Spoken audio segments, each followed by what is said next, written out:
Moral Stories। भालू मियाँ अक्सर बी लोमड़ी की चालाकियों का शिकार होते रहते थे। आज भी ऐसा ही हुआ। बी लोमड़ी ने इत्तला दी कि उधर झोंपड़ी में नए सैयाह आए हुए हैं। उनके पास शहद के जार हैं, तुम्हारे तो मज़े हो जाएंगे।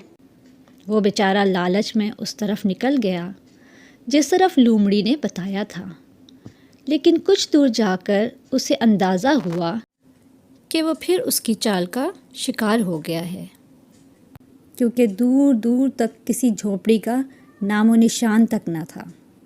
उसके पांव भी ज़ख्मी हुए क्योंकि रास्ते में बहुत कांटे थे। आज उसको लोमड़ी पर बहुत गुस्सा आया और उसने इरादा किया कि अब वो उससे ज़रूर बदला लेगा। शाम को वो अपने दोस्त हाथी के पास गया और तमाम माजरा सुनाया। उसने भी मदद करने का वादा किया और मिलकर लोमड़ी को सज़ा देने का एक मंसूबा बनाया।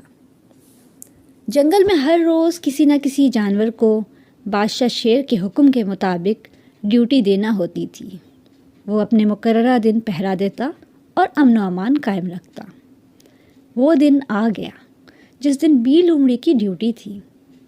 मंसूबे के मुताबिक भालू उसके पास गया और कहने लगा, बी लोमड़ी, वज़ीर उल्लू ने आपको जल्दी से बुलाया है, आप हमारे साथ चलें। हाथी ने भी यही अल्फाज दोहराए और बताया कि बादशाह सलामत भी वहीं पर है। मेरी तो आज ड्यूटी है, मैं कैसे अपनी जगह छोड़कर जाऊं? भालू ने कहा, आपकी मर्जी, हमारा फर्ज था आपको बताना, अब आप जाने और बादशाह सलामत। ये कहकर वो दोनों चलने लगे। कुछ सोचकर लोमड़ी भी उनके पीछे पीछे चल पड़ी। बादशाह का शाही घर काफ़ी फासले पर था।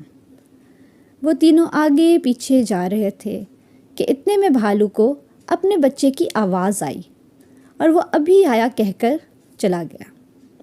हाथी भी प्यास लगने का बहाना करके दूसरी तरफ मुड़ गया। बी लोमड़ी भागती जा रही थी कि उसको शेर की धाड़ की आवाज़ सुनाई। जब उसने गौर किया तो आवाज़ उस तरफ से आ रही थी जिस तरफ उसकी ड्यूटी थी। उसको सारी बात समझ आ गई कि वो बेवकूफ़ बन चुकी है, अब उसको सज़ा मिलनी थी। इससे पहले कि कोई उसे बुलाने आता, वो खुद ही बादशाह के सामने पेश हो गई। अब उसकी कोई चालाकी काम नहीं आनी थी और ना उसकी किसी बात का यकीन आना था। बादशाह शेर ने उसकी लापरवाही पर उसको सख्त अल्फाज में डांटा और सज़ा तजवीज़ की कि अब उसको पूरा 1 महीना यहाँ पर ड्यूटी देना होगी।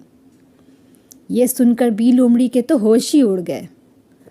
बादशाह के जाने के बाद भालू और हाथी दरख्त के पीछे से सामने आए और एक साथ बोले, अब मज़ा आया कि दूसरों को तंग करने का अंजाम कितना बुरा होता है। दोस्तों, हमें इस कहानी से ये सबक मिलता है कि कभी भी किसी को बिलावजह तंग नहीं करना चाहिए।